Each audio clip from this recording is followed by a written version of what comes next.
Oh, Lord. How's that? Is that okay? I seem to be a little shorter than most of these people. Thank you, Neil. And to the givers of this beautiful reward, my thanks from the heart. My family, my agents, my editors know that my being here is their doing as well as mine, and that the beautiful reward is theirs as much as mine. And I rejoice in accepting it for and sharing it with all the writers who were excluded from literature for so long, my fellow authors of fantasy and science fiction, writers of the imagination, who for the last 50 years watched the beautiful rewards go to the so-called realists.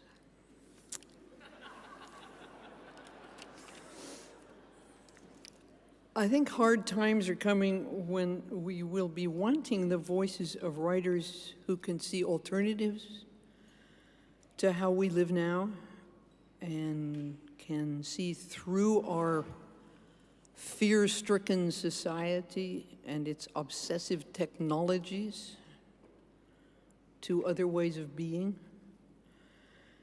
and even imagine some real grounds for hope. We will need writers who can remember freedom, poets, visionaries,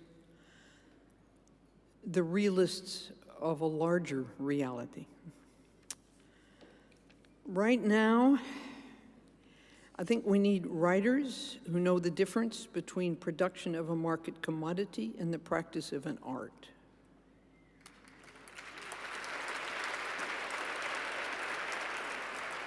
Developing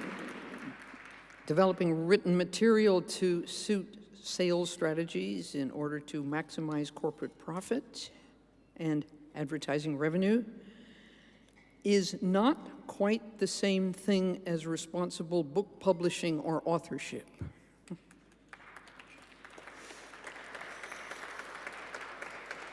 Thank you, brave applauders. Yet, I see sales departments given control over editorial.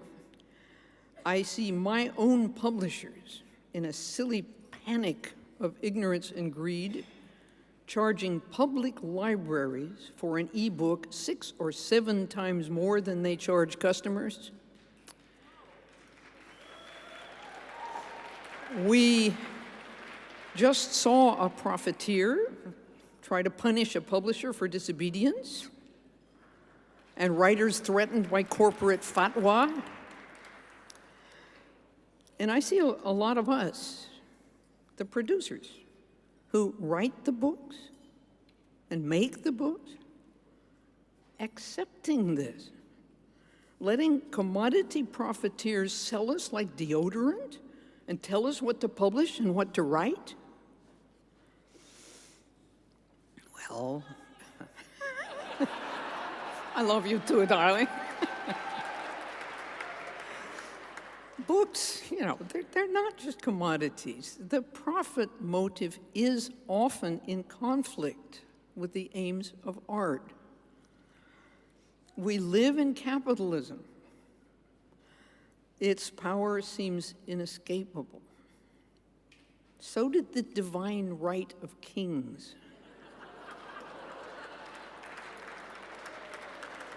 Any human power can be resisted and changed by human beings. Resistance and change often begin in art, and very often in our art, the art of words. I have had a long career and a good one, in good company. Now here, at the end of it, I really don't want to watch American literature get sold down the river. We who live by writing and publishing want and should demand our fair share of the proceeds. But the name of our beautiful reward is not profit. Its name is freedom. Thank you.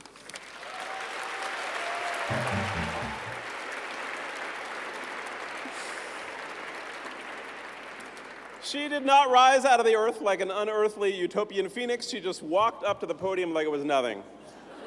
Unbelievable. I decided a couple weeks ago that I would go to my bookshelf and reread a little Ursula Le Guin to come up with something witty to say, and then the whole day slipped away from me, and I'd reread The Lathe of Heaven for the 20th time. Ursula Le Guin, that's all I have to say.